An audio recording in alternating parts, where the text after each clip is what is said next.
Bree, what is your goal? What are you striving for? What are you trying to accomplish? I think my ultimate goal in life is to just be able to be creative in whatever I'm doing as my profession. I think that's what gets me up in the morning. There's lots of moving parts. So I'm kind of just going to listen to my intuition and my gut, and I do feel like things are put in your lap and opportunities are put in your lap when you're ready for them. Yeah, and so just saying yes to the ones that feel good and seeing what happens. All right, guys, welcome back to the Yen podcast. Today, I am here with Bre Boeh, one of the most skilled people I know, talented people I know. She's a Beaver County native. Yeah. Welcome to the podcast, Bree. Thank you, Matt. Thank you for being here. Thank you for having me. I'm honored. This is my first podcast. I'm honored for you to be here, honestly.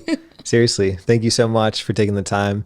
So I guess to kick it off, Bree, why don't you tell us and tell the audience a little bit about yourself? Yeah. Okay. So, as Matt said, Bre Boeh, Beaver County creative and entrepreneur. I specialize in murals and graphic design work. I mainly love to work with small businesses and help them bring their marketing to the next level with murals specifically. A lot of times I can take their already established brand and blow it up into a beautiful mural that can be an eye catcher and a great marketing tool. So that's kind of my niche right now, but I enjoy all things creative. So who knows where I'll be in 5 years. That's awesome. The first time I met you in passing, you didn't even know. Because I was driving through Beaver, I was like, me and Amanda were like, yo, who is that girl? We were like, that mural is so good. Yes. Was it my octopus one? It was. We discussed actually, yeah. this, I think. Yep. Yes. That was one of my OG murals. It was one of the first big gigs I had. So That's I was awesome. really excited at the time. Yeah. So basically, if you drive through Beaver or Beaver County, you see an awesome mural. It was probably by Bree, most likely, more chances than not. Yes, I kind of have a monopoly over Beaver right now, which I don't really love. I would love to bring in other muralists and artists to come and paint the town with me, because we don't just need my art, we need everyone's for sure. We love your art though, so thank you. If no one else comes, it's all right. Well, I love Omni Marketing. I discovered you guys via Instagram. I don't remember what business tagged you. I almost think it was the Sense of Eden.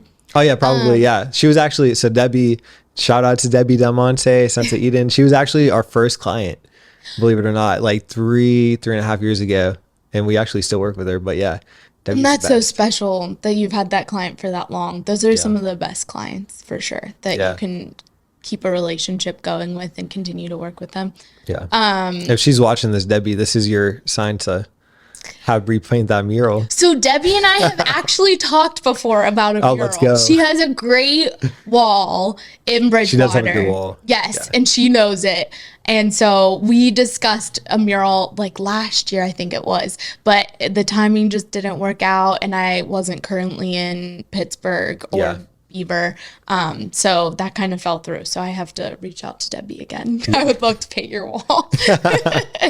Is that how you like approach people? You're like, hey, it's Bree. Can I like paint your wall? Well, the cool thing is I have cold called. When I lived in Brooklyn, I would go into businesses with my business card and I'd have my Instagram just ready to pull up on my phone. Nice. And I would start small and I'd be like, hey, if you're interested in window painting seasonally, and then even further so if you're interested in a mural. And of course, for every 10 businesses, probably 20 that I would go to, of course, I would not hear back. Yeah. So then I would kind of play it by ear if they seemed interested from the jump, but they didn't, go with me when I first met them. Then I would go back and bug them a little bit. And those are really what became lucrative for me in Brooklyn. That's awesome. But mural wise, it's been really great. It's kind of snowballed for me, and Instagram is my main source of marketing, and people will direct message me and say, hey, I'm interested, and then I like to come check out their space and learn more about them. That's awesome. And then hopefully they do a mural with me. Yeah. So you were just talking about when you were in Brooklyn. Do you want to like dive into that a little bit about how you ventured out of like this area and Yeah. went to Brooklyn, and like, what was like, how was that like different than this area? Yes. Oh my gosh. Definitely very different Yeah. in amazing ways and not so amazing ways. Yeah. But yeah, so Brooklyn this is my love letter to Brooklyn. I adore Brooklyn. I loved living there. In college, I interned there. So it was very spur of the moment. It was summer after my sophomore year of college at Penn State. And I had a friend who was in a fraternity, and he has a sister that works in the fashion industry in New York. And I really wanted to intern somewhere that summer. I knew I wanted it to be creative. I didn't know exactly what I wanted it to be. And I learned about her. And so I emailed her and I just asked if they were looking for any interns. And sure enough, they were. So we did a video interview with her and her boss, and they just needed a fashion floor intern, coffee runner. Yeah. I kept stock of all of their sample designs, so it was very much busy work, but it was amazing. So that happened probably, I think it was like 1 month into the summer. And so they were like, can you get to New York in 2 weeks? And I was like, what? I had nowhere to live. I had no money to pay for where I was going to live. They were definitely not offering me any sort of money to help me get up there, because it's not a real job. It's just an internship. So my boyfriend at the time, now fiance, his brother. Congratulations. Thank you. Thanks. It's recent, in February. Yo, shout out. Shout out to her fiance. Yes, Ryan. He's phenomenal. But his brother at the time was living in Brooklyn with his girlfriend. And so he heard about my internship, and God bless Sean and Britt. He texted me and he said, I have a couch. If you want to come stay on our couch, you could pay us. I think they had me pay like $300 in rent or something ridiculous. I was only there for 3 or 6 weeks. So it was quick. And he was like, if you're okay with sleeping on it, you can come stay with us. And I tried to look at some other options, but I mean, no one's beating $300 a month for in rent. Brooklyn, In Brooklyn, So I was like, all right, Sean, I'm coming to stay on your couch. And it was a 1-bedroom studio apartment. So the couch was in the kitchen. And it was 5 feet long, and I am 5'3". Nice. So that's funny. Honestly. And Bre, God bless her, she like moved over her clothes in her closet, and she let me take up half of her closet space, and then I had the rest of my clothes under the bed. And it was tight, and they had no AC either. So it was a scorcher that summer. And it was summer, That's my gosh. Yeah. So the office was in it was near the garment district, and it was I would have to go through Times Square every morning to get to the office, and I would just walk out of the subway just dripping. I mean, you almost had to pack 2 sets of clothes. That's crazy. But anyway, so that was the origin of me making it to New York. And then that internship, the creative director there was just really, really cool. Her style very much reflected something that I wanted to aspire to.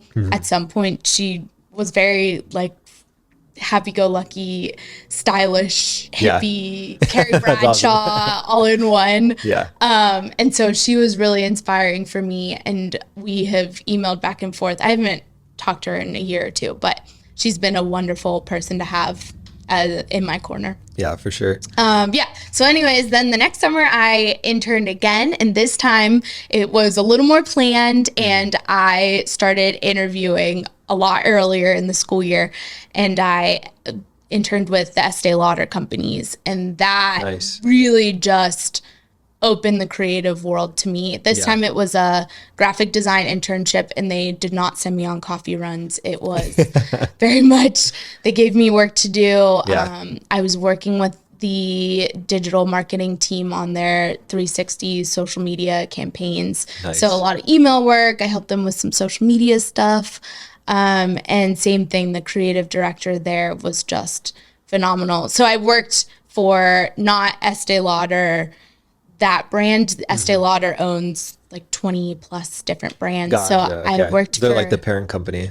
yes, very similar to like Johnson and Johnson. Yeah, that or makes sense. Procter They and just like Gamble. casually own everything. Yeah. Yeah. Yeah. And it's a lot of beauty brands. And the summer previously I had interned with ended up being a fast fashion company, which I did not understand that it was fast fashion before I got there. And then while I was interning, I was really turned off by the amount of Gotcha, yeah. waste I witnessed every day just in their corporate office, let alone That's wild. yes, what was happening in their other warehouses. So I really enjoyed being in the beauty field. That was felt a little bit better and aligned a little bit more with my values. But anyways, so I loved that. I adored it. That was summer of 2019. Yes. And I think so. But anyways, so I graduated, and that was during COVID though. So I had every intention of returning to New York and continuing to work in graphic design. I would have loved to have returned to Estee Lauder. But when COVID hit, it just didn't feel like a safe move to go out to New York City quite yet.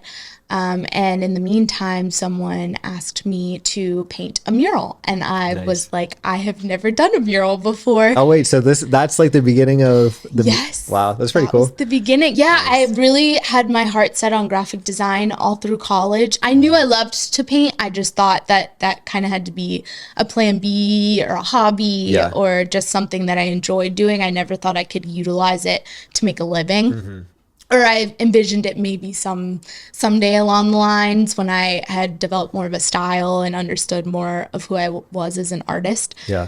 But yeah, so this yoga studio, it's Miko Yoga. And Oh yeah. Yes. Yeah. Yes. That's awesome. I Yeah. didn't realize that was your first one. That's cool. Yes, that was my first mural, and Nice. the business owner, she's a female entrepreneur, and she was awesome. so supportive, and she was like, stop worrying and just put your paintbrush on the wall. Yeah. And That's so cool.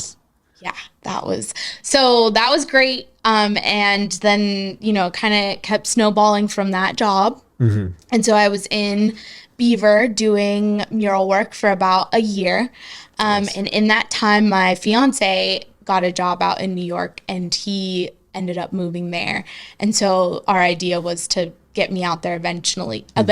And I looked at jobs out there. I looked at some graphic design stuff, but I was really, really enjoying the mural work. Yeah, that's so cool. Yeah. Yeah. So I was like, why don't I give it a shot and see if I can maintain my business and move out to Brooklyn. And that is how I made it to Brooklyn. And it was hard. Yeah. It was hard to maintain business out there for sure. But anyways, have you been to Brooklyn? I've never actually been to Brooklyn. Did I don't think we talked about your New York experience. Yeah, I would say I've never actually. So I've driven through New York. So I'm originally from Boston. So lived there the first like 7 years of my life. Then we moved here, and now I'm in the Beaver County vortex. I don't know if I could leave.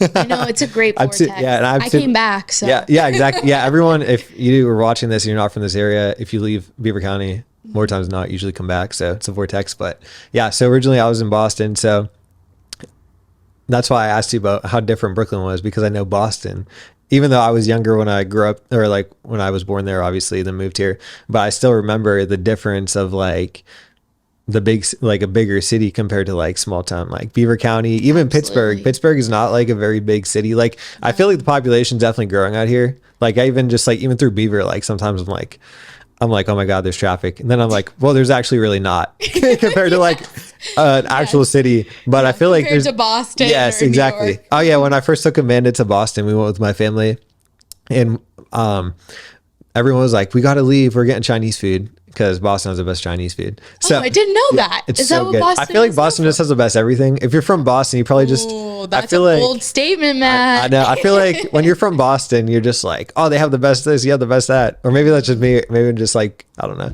Anyway, no. Yeah. I'm sure. Oh my gosh, I'm sure Boston has an amazing food scene. Yeah. I have not been to Boston, and it's very high on my list. Yeah. Yes. But yeah, so I was like, my family was like, we got to leave now if we want to get there by like 5:30.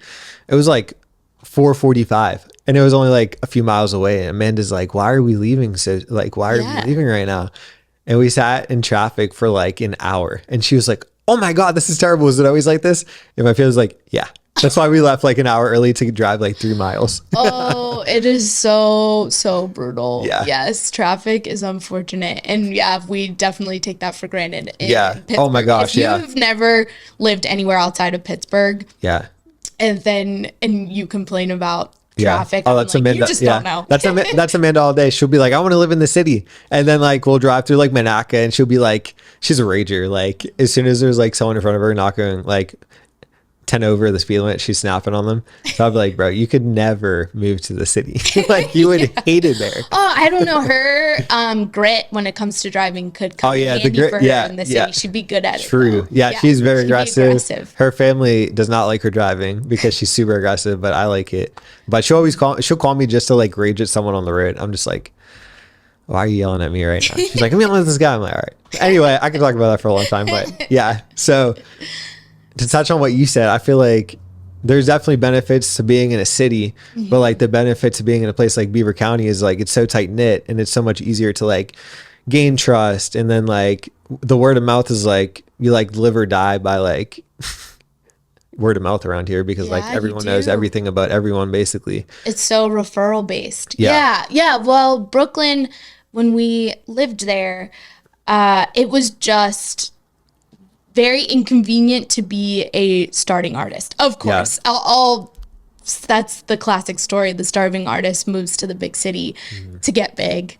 And I didn't move there to get big, of course. I just wanted to move there and meet other creatives and hopefully get some cool gigs and continue what I was doing. So I definitely got to do that. I just found at the tail end of the pandemic, there's a lot of isolation that happens in a big city like that, where there's so many people, you almost become disposable. And it was hard for me to push myself, go to the coffee shop, make conversation with random strangers. Since I was working from home, it was really hard for me to branch out and also run my own business at the same time. Like you're experiencing multiple levels of discomfort of trying to be your own businesswoman, paying your bills, and then also putting yourself out there socially. I had trouble handling it. And then I was also just turning down a lot of work in Pittsburgh. And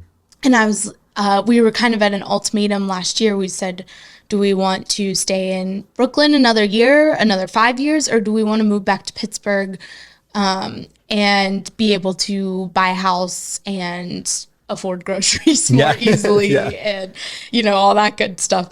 And so, I was thinking, you know what, if we stay in Brooklyn, I'm going to get a 9-to-5 and I'll be more comfortable. And that way I can put myself out there socially, meet creatives, and I don't have to stay in that 9-to-5, but that'll just help me get my feet on the ground so I can be comfortable. But then I said, I have this whole group of clientele back here in Beaver County and Pittsburgh that I'm just turning down. And I'm kind of, why be here when I could live my dream elsewhere? True. So we moved back and Ryan moved back with me. God bless him again. I appreciate his support. And he is a huge factor in why I'm here today. That's absolutely. Awesome. But what was so appealing to me about Pittsburgh as we moved back was just Pittsburgh it's a lot of old money. Yeah, for sure. I didn't know if you knew Allegheny County, I think, is the second oldest county in the whole country.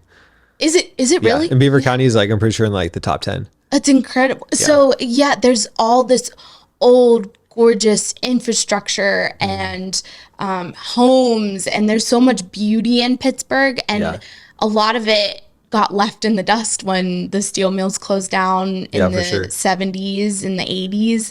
And so I just see all this beauty in Pittsburgh, and there's so many amazing things about it because the people that did live here before really cared about it. Yeah. And then a lot of them left, of course. And I love that idea of coming back to Pittsburgh, bringing that wealth of culture back to Pittsburgh because it deserves it just as much as the next city. Yeah, definitely does. So that's kind of that's awesome. That's how I convinced myself to move back. Yeah, that's hilarious. And then when I move back, I meet people like you, Matt, and Amanda, and it makes it all worth it. And I say, this is why I did it, because cherish the relationships that I have with fellow Beaver County creatives, because I think we understand each other on a level that is deeper than most for sure. other creatives that you might meet out there. Not that it's not good to meet those creatives as well. But No, I know what you mean, because it's like it's the minority out here. Like, I feel like you could walk in Walmart and like ask people what a creative is, and people would be like, I don't know. Like in Pittsburghs. Yeah, it's like we're a rare breed. Like, there's so many like talented, skilled people here, but like you were saying, like the general population is just so old around here. And it's like when we started Omni, like there are a lot of people that are like, I don't believe in social media. I was like, well, or they've never used a phone or the internet. Exactly. And you're like, what? So wait, listen to this. I believe it's a Mark Twain quote that someone just told me. Okay. He said, if the world is ever ending, I'm going to go to Pittsburgh because they're 10 years behind anyways. That's hilarious. I've never heard that quote, but I say that all the time, that we're 5 to 10 years behind everyone else. It's crazy. I don't know if that was Mark Twain or not, but it is a We'll quote say it out was. there. We'll say it was. Yes. Yeah. Yes. We won't fact check it. It's honestly crazy though. And like you said, it's important that, like, not saying we have to stay here, but like, I think we're a great, I don't know, it's weird saying it about myself, so I'll just say it about you, but I feel like it's a great like benefit having you in this area. Cause like if Bre Boeh isn't here painting murals, and then what? Or no Matt one and is. Amanda with Omni Creative. Yeah. Oh, thank you. Yes. Yeah. But yeah, and it's like it was starting out, it was tough, like explaining to people why social media, because even 3.5 years ago, Beaver County and this general area was so behind already. And it's like, how do I explain to this 50-year-old, 55-year-old person that social media isn't a theory, but like it's actually the best way to grow currently? Oh my like, gosh. it's not like, I've told people, like people have literally said to me, I don't believe in social media. You have to prove it to me. I'm like, well, there's nothing really to prove. Like, it's a literal fact. Like that's like the best way and fastest way to grow your business. And it's not about speed, but it's about doing what's necessary to grow your business. Unless, I mean, there's a lot of businesses around here too that they don't necessarily, like, we found out kind of quick, like, because we're like when we started, we're like 24 and 23 and we're like excited. We're like branding, marketing, social media. And then these people are just like, I don't care. Like, like I'm happy with like where I'm at. There's a lot of people around here that don't necessarily care to grow too much more. So that's where over the years we were like, how to like categorize, okay, like maybe this isn't like the right person for us to work with. And like, that's okay. And like, it's not like they don't need to grow if they don't want to. Like a lot of people are content with like where they're at. So like it was a big learning curve to be like, oh, okay. Because at first we were like, marketing, every business needs it. And then we find out, oh, okay, well, every business needs it, but not every business wants it. So like kind of categorizing the different people that we're talking to, and not trying to like hard sell. Like I'm not a big hard seller in general. I'm like, this is what we can bring to the table. Like kind of it is what it is. But at the beginning we were trying to like, you know how it is. Like you're trying to make money, like especially me and Amanda, we didn't have a backup. So we're just like, this is it. We need to get business. So we work with clients that were like not bad clients, but just like, I don't know, probably clients we want to take on now. If that makes sense. There is something to be said for the early client base of an exactly. entrepreneur. Yes, I know, because you're like, oh, I'll do this logo for $50. And it's like, okay, and then that's why the prices go up really fast. Well, it is really cool if you do explain it to the right client. That's it. I don't want to call them old because 50 is not old. It's exactly. It's old to us. I'm sorry, Mom. It's always like, why? I know. But for the middle age, that are not focused on social media and that type of marketing, you guys can offer them a whole second chance and a whole new range of an audience that they could have never dreamed of meeting. So it's a really, really cool thing that you guys can offer them. And I think it's also really encouraging for other people from Beaver County and Pittsburgh that have businesses and they don't know where to start. And you guys can come in and give them a polished look that they could have never achieved if you weren't here in Beaver to give that to them. You know? No, definitely. So that's really cool. I also think there's something to be said for, I always feel so much stress, like, oh, social media. Okay, I need to like be in front of my audience. I need, the more followers I have, the more potential clients I have.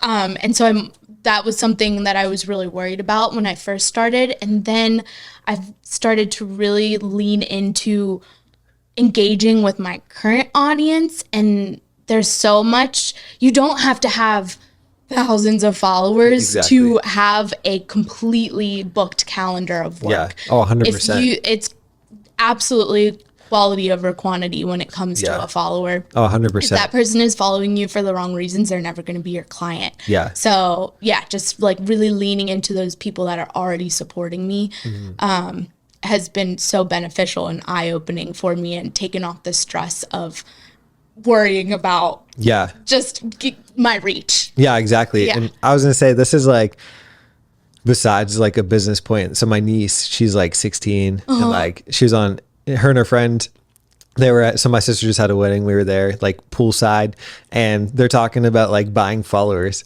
And I was like, I don't know if she'll ever watch this, but shout out to you, Grace. I was like, Grace, would you, I was like, would you rather 10,000 fake followers or 100 real ones? Yes. And they both said 10,000 fake ones. And I was like, no. Yeah. And I was like, but why?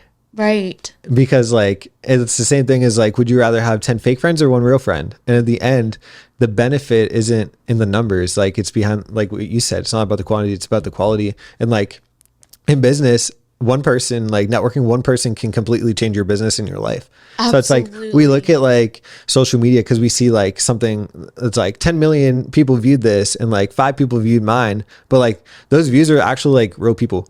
Right. And it's like a lot of people like complain like, oh, my stuff's just not doing good. But it's like, if just like the thing I've been like saying in my head, it's like, pretend like there's someone behind the camera instead of just a viewer, because there actually is a real person behind the camera. Yeah. So it's like, if you like, I was talking to Amanda about this a couple of weeks ago. It's like, social media is free, but it's not free, because in order to use it, it's like, pretend like you're stamping, like it's a time card.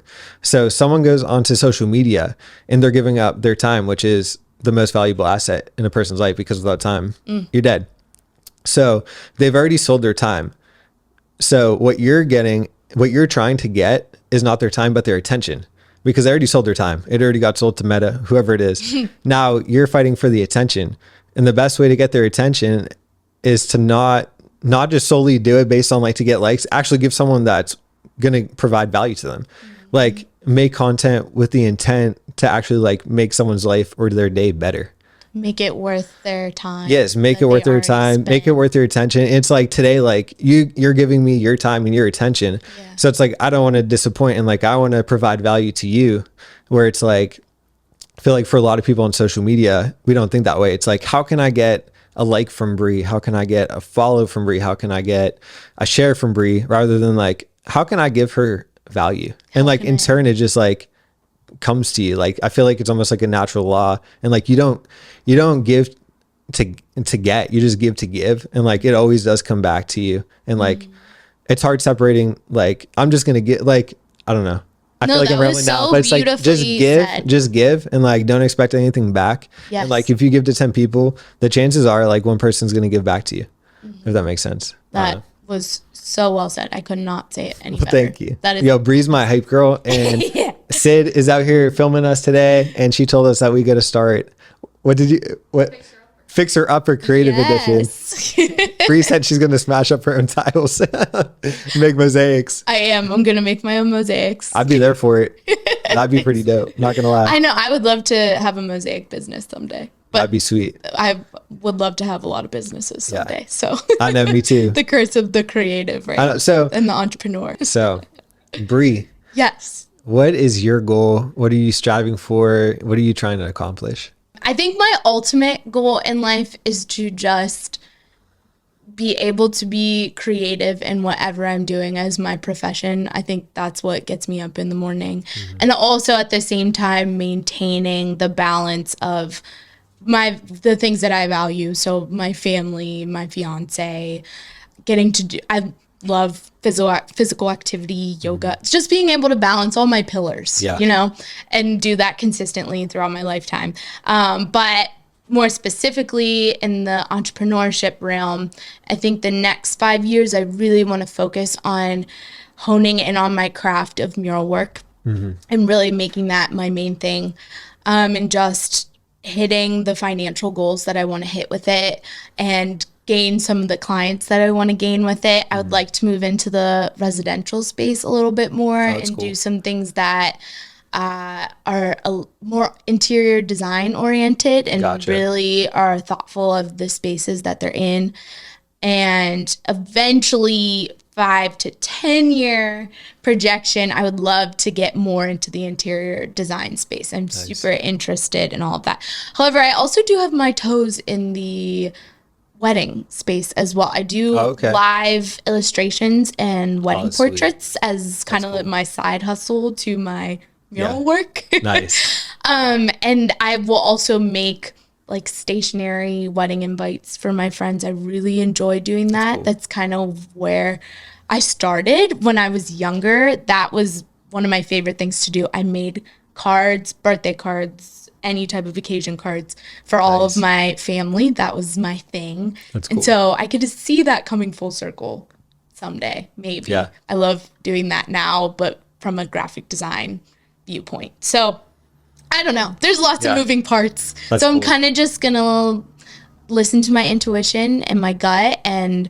I do feel like things are put in your lap and opportunities are put in your lap when you're ready for them. Yeah. And for so sure. just saying yes to the ones that feel good and seeing what happens. That's What awesome. about you, Matt? We definitely talked about this before, but I love hearing the answer. I feel like I have so many different goals, and like I want to grow Omni to be something where it's not just like me and Amanda doing it. Like right now we have like a small team, but like eventually grow that team into an even bigger team where I'm able to like really focus on like the growth portion. Me and Amanda, we actually just had like our like meeting. It sounds weird because like we're married, but like we have like meetings and we're like, what are our goals? Like, what are we trying to do? And That's like, so important. yeah. And honestly, our goal, I feel like my goals fluctuate a little bit, but the end goal kind of remains the same of what I want to do. And like, just truly like grow Omni to like a big place and then be able to like, I don't know. It sounds weird, but like, I like just like training and like teaching people how to do stuff. Does that make sense? Like, absolutely. I really love like that realm of it. And like, so I'd say I don't have like an exact 5 to 10 year goal for that, but eventually I want to be like, I want to just be like running the business and able to also like work on like the growth aspect of like the people in it and also on Omni in general. Yeah, I have noticed that in just the couple times that we have met, and you really utilize people that you see their talent maybe earlier than they see their talent, like Sid behind the camera here. I think that's really cool. It's so important to have a mentor as a creative or just someone that you can look up to and ask questions, and for you to be that for not just one person but multiple. I mean, you change their lives. So yeah. Well, thank you so that's much. a really I appreciate cool that. aspect. Yes. Yes. Do you ever? Oh, this might be off topic. I love that you're interviewing me. I love this. Oh, sorry. No. Matt, I want you to interview me. Good. No, yeah. Good. How is it working with your significant other on your in your career and then back at home raising your child? How has that been? Yeah, that's a great question. So I absolutely love working with Amanda. And dude, Amanda, she just left the room, but she's tried to quit on me so many times. And I'm like, you're not allowed to quit. That's so good. Yeah, you need that person. Ryan is that for me, even though we don't work together. Yeah. He is that person when I'm like, I'm quitting. This is just, he's like, no. Yeah. Yes. And Amanda's so funny too, because like she'll say that and she'll be like crying. She's like, I'm done. Like, and I'll be like I encourage her not to quit, even though like I know she wouldn't anyway, because she like loves it just as much as me. And like on the day to day, I probably drive her more crazy than she doesn't really drive me crazy, to be honest. Like I'll be like, just tell me what you want. Like, I'm like, just be open and honest. And like, I don't know. That's all I really care about. And she always is for the most, especially like, Amanda, Amanda's my biggest fan and my biggest critic, which that's how I know she loves me. Cause like, I'll be like, yo, look at this video I just put together. I'm like super proud of it. Like 3 seconds in, she was like, you should change the title. I'm like, oh my God. I'm like, just say I did good. And Isn't that so hard too? You probably spent 6 hours on it and she's like, Yeah, exactly. Because Ryan does the same thing, but it's those are the people you trust to tell you the truth. 100%. You need those people in your corner. And I would never change that about her. Like, it's so, like, what good is it if people aren't like, that's how I know that she like truly cares. Like she wants me to be the best that I can be. And like Omni and like my life wouldn't be the same without Amanda. Yeah. So, that's your second child. Yeah. Omni. It really is like, and it's tough. And Amanda has really, I'm definitely gonna have her on this podcast at some point because she has so much to like add, like just in general, but like watching the struggle of her having almost like, she feels like she has to choose between motherhood or business, and like she does way better of a job than she realizes to like balance the both of them. Her so much for that. Yeah, because I'm not a mother yet, but that is something constantly in the back of my head because I'd love to be a mother. Yeah, and it's just watching Amanda be able to pursue her entrepreneurial dream and also be a mother at the same time is so encouraging. Yeah, I know. And she doesn't even realize that. I try to tell her all the time, like how good she's doing. And like, I feel like if when she like backs up and like, she's like, okay, I'm doing a pretty good job. But in the moment, it's definitely tough. So I guess the thing that we navigate that's different from like a normal business owner is like a lot of the I don't know how to word this. Like there's also a lot of like personal decisions are almost tied up with business decisions sometimes. And I feel like we've done a good job recently kind of like separating the two so that we're not like talking about business like 24/7. But at the end of the day too, we like love it. So it's like not too much of a big deal if we are talking about business like 8:00 at night. Do you know what I mean? Because we're like, this is like what we want to talk about.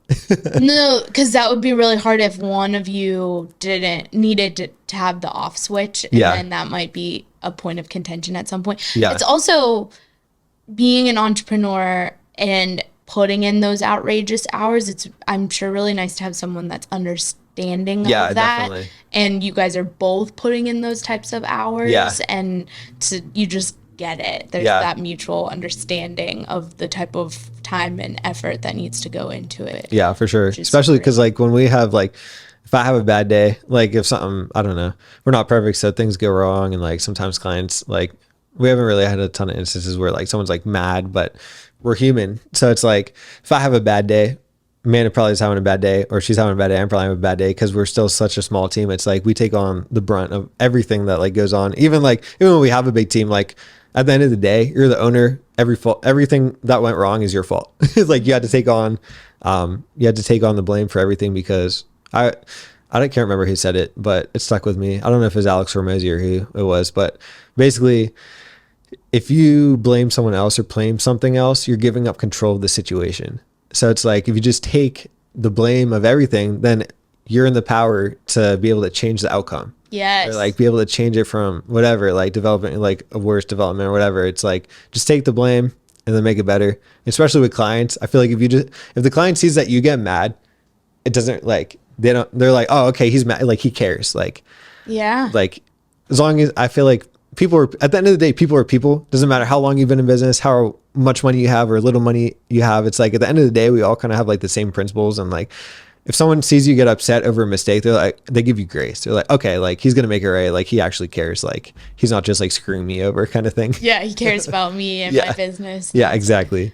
Yeah. Yeah. That's a hard lesson to learn, to take responsibility for not just some things that happen to you, but everything. Yeah, literally. Yeah, it's a crazy, like I feel like if I wasn't in business and I heard someone say that, I'd be like, what? Like that doesn't even make sense. But I think back to, I had a moving company like before and like during COVID. A moving company? Yeah. Cool. So we had this moving company and we were actually doing really well. We were going from like here to like California, Florida, Michigan. We were like all over the country. Oh my gosh. Yeah. But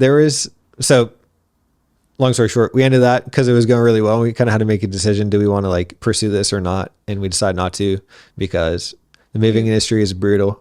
You're also both way too talented to be movers. Thank you. Yeah. But I remember one time a client called like screaming so mad. And my business partner at the time, Isaiah, he sent me a picture and he was like, bro, he was like, she's mad about this like entertainment center. And literally like the back of it, something like small chip, it was like underneath the foot of it. Oh my god. And she's like making this big deal. And I'm like, where did you get it? she's like, Amazon. I was like, how much did it cost? And it was like $130. I was like, okay, send me the link. I'll buy you a new one. And she's like, just like, oh, okay. I was like, okay. And then I bought her. So I purchased on Amazon and shipped it to her new address. And she left us like a 5-star review. That was great customer service. Yeah. It's just like at the end of the day, it's like, am I going to lose sleep over $130? No. It's like that's going to make all the difference for the customer. Is like, even if they're like, in my opinion, looking for the outside, I think she was crazy for that. Like it was not a big, it was like not even necessarily like a break. And I don't even know if it was like that prior to us moving it, but at the end of the day, it doesn't really matter. It's like, just make it right. Even if they're in the wrong, just make it right. Yes. And like, usually it always pays off. Yes. Yes. I totally agree. Just really caring about what your client says. I always try to think too, I'm just trying to think of where the client is coming from. Or exactly. Maybe that woman had a really terrible day and that was like number 10 on her list and it just exactly. Which is hard. That's really hard. Earlier you had said that Amanda a lot of times feels like she wants to quit, which is so integral, I think, to every entrepreneur's journey. Honestly, probably everybody's journey with life. But specifically with entrepreneurship. And I feel like success in itself is just a series of failure after failure after failure, all put together, and you just get better after each failure. Yeah. And eventually you achieve what your definition might be of success, which is a whole nother thing too. Everyone's definition of success. Yeah. But I feel like when you fail as well, at least I've experienced that I am really, really, really mean to myself, or at least I used to be. And so whenever I would mess up with a client, I'd be like, oh my God, that was so stupid. You're such an idiot, Bree. And I realized, oh my gosh, I need to talk to myself like I am my friend. Or if I were talking to my significant other or my mom, how would I would never say that to her or Ryan. Exactly. And so starting to be kind to myself so that I could then fix my mistake and move on from it. If I could spend a whole week dwelling on a mistake and lose time becoming better. So I think that is just a really important part of entrepreneurship, is learning how to bounce back from your failures. The faster your bounce rate is, then the sooner you can move on to become better and better and better. Yeah. And usually you always suck before you become the greatest. Yes. So just like, I know it's very cliche to bring up like someone like Michael Jordan, but his first shot of a basketball probably missed it. So gradually he just kept getting better and better the more work he put in day after day. And it's not like an overnight success. And like, doesn't matter how much skill that you're born with or how much talent. I think the people that put the heart, like the most work in, are the people that become the greatest of all time. Like, absolutely. Like, the Michael Jordan has experienced possibly more failures in his career than most people. To reach the level of success that he has, you have to fail so often. Yeah, exactly. And Kobe Bryant used to have like a crazy like workout regime where I think he worked out like 4 times a day or something. I don't know. Yes. And he said he had to work that hard because people were twice as good as him, or 3 times or 4 times as good as him. So he had to put in 2 to 4 times more work than everyone else was just to get to their level. And then of course, Kobe, in my opinion, one of the greatest of all time, exceeded just about everyone because of all the work that he put in. And it wasn't that he was just born the greatest or one of the greatest. It's like, it was the repetition day after day, hour after hour, minute after minute of him putting the work in. And it's the same thing with anything that you do in life. It's like, it's all about what you put into it is what you get out of it, like the old saying goes. And I like wholeheartedly believe that. I totally agree. Have you ever heard of the 10,000 hours? Yeah, 10,000. It takes 10,000 hours to become like a master at something. Yes, because I always think of the Beatles. The Beatles performed. They were a cover band, I think, in London. I could have this all wrong, but I know that they had a period of time that was their 10,000 hours, and they were just doing shows like Wednesday through Sunday night. At dive bars for a year, 2 years, maybe wild. longer. And then that's when they just became so good at their craft. And I also think a lot of times when you get really good at your craft, that's when you can visualize something in your brain that is to the level of taste or to the level of artistry that you want to achieve, and you can achieve it. When you're first starting out, your taste advances way faster than your skill set, and so I'm constantly looking at people's work and I'm just like, this is so incredible. Why can't I spit this on something that is of this caliber on paper too? Why? And it's really just the time. You have to put in the time to learn how to spit something like that out. That person took so much time to get there to be able to create something like that. For sure. So that's such a good reminder. And that goes back to not being hard on yourself. If you create crap, a lot of times I create crap too that I solely believe is crap. And then like a year later, I look back on it and I'm like, that is absolutely not crap. That was beautiful. And I was just so hard on myself. And sometimes you're so in it too. You're so into your own work and your own bubble that it's really hard to take a step back and look at your work as a whole and where it stands and how far you've come. It's a hard skill. 100%. It is important.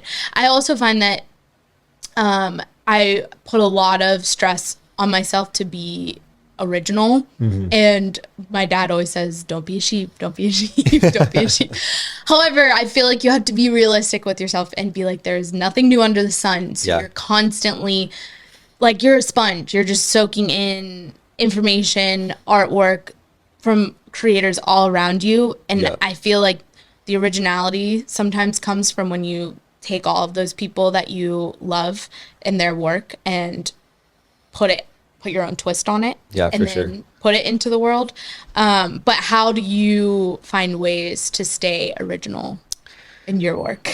So it's impossible. It's impossible. There's kind of like two sides to that question. Like, one is like, especially when you're working with business owners and clients, they kind of have their own specific vision. So at the end of the day, you might create something like, say a logo, say you create a logo for them and then they want different altercations, or if it's graphic design, same thing, altercations. And then at the end, it doesn't really look like something that you would have wanted to create. Like, there's been a lot of things that I've created for someone and I'm like, I don't necessarily like that, but that's what they like. So like, that's what makes it great. You know what I mean? Cause like, there's been many times I said that to men, it's like, it doesn't matter if you like that. That's what the client wants. Like, you know what I mean? But, and then on the other end of it, being able to put our own twist on things, I guess, is the way that we could put our creative touch to it as well. And like, a lot of the first drafts I do are mainly, I guess I would say mainly my vision. And then after that draft is when I make the revisions and make the altercations to make it look more like what the client wants it to look like, if that makes sense. Yeah. I have found that some of my best work comes from when my client puts me in a box and says, I need XYZ. And then you take that and also end up putting your own twist on it in the end. But it's like when you have a fridge with only 3 ingredients in it and you have to make dinner. Yeah, exactly. But you come up with something crazy and delicious and something you probably would have never created before if you had more ingredients in the fridge. That's a fact. Especially when you're young and struggling. You got to do that a lot. We do that a lot. Groceries are expensive, man. You got to make use of what you got. Yeah, you really do. You really do. I think that's another thing. I mean, we talked about like you purchasing equipment for this podcast. And so I feel like when you're entering a profession, a lot of times there is the best type of equipment for what you want to do, whether you're a videographer or an artist or a photographer. And for videographers and photographers specifically, it's super important. But I also feel like sometimes I would personally kind of deter myself from doing my best work because I thought I didn't have the right tool for it. And I think that's another lesson, to just be creative and think of different ways to get around your limitations. Yeah. And that isn't what's holding you back from creating your best work. It's 100%. It's you.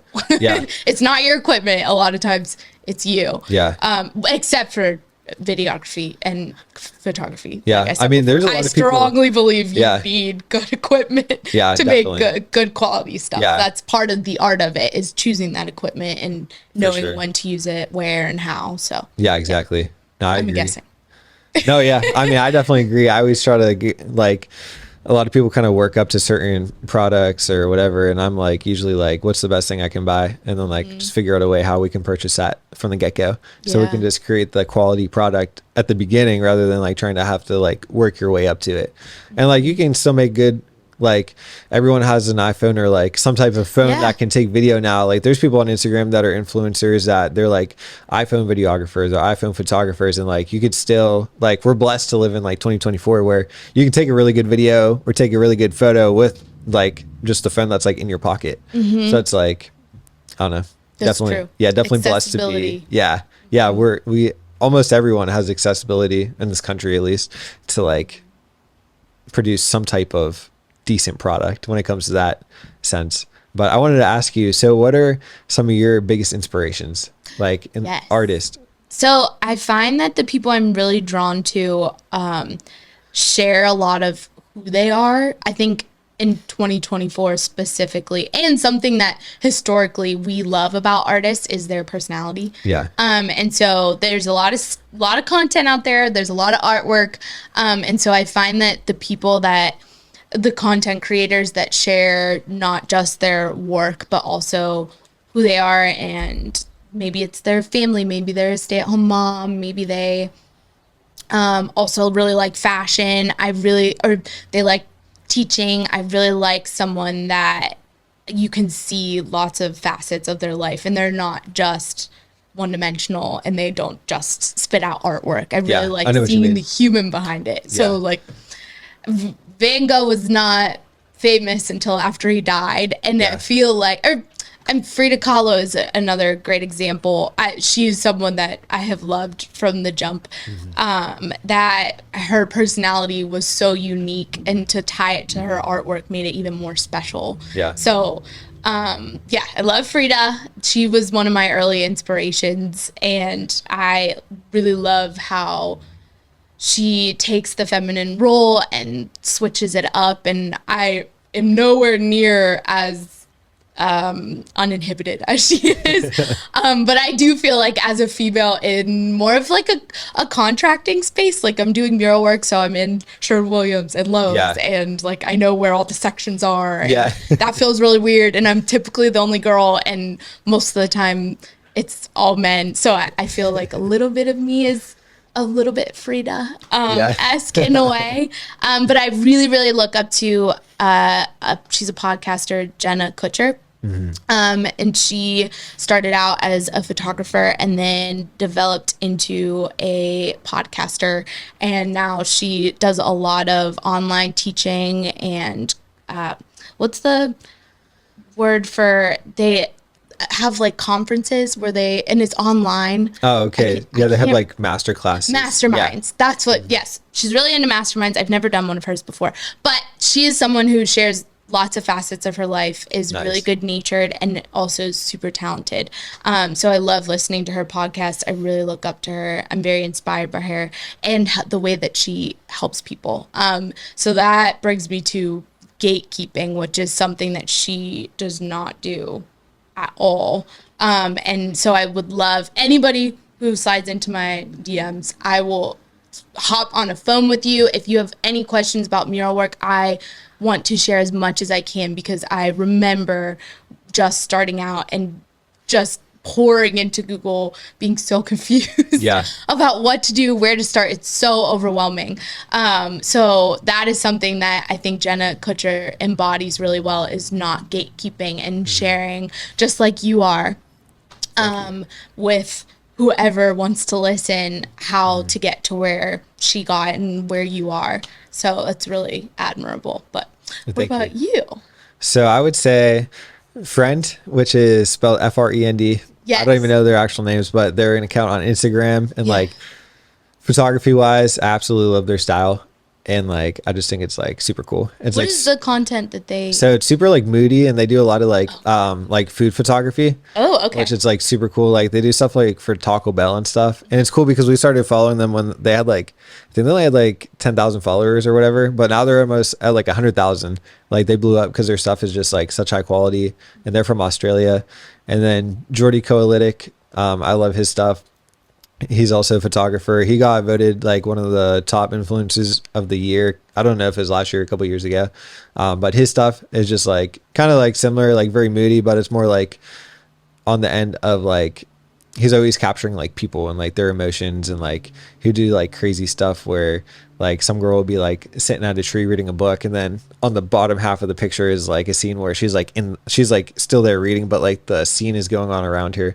So I feel like things like that are like really cool. I really look up to them as photographers, videographers. I feel like there's not like a specific person, but like I feel like super cool stuff always pops up on my for you page.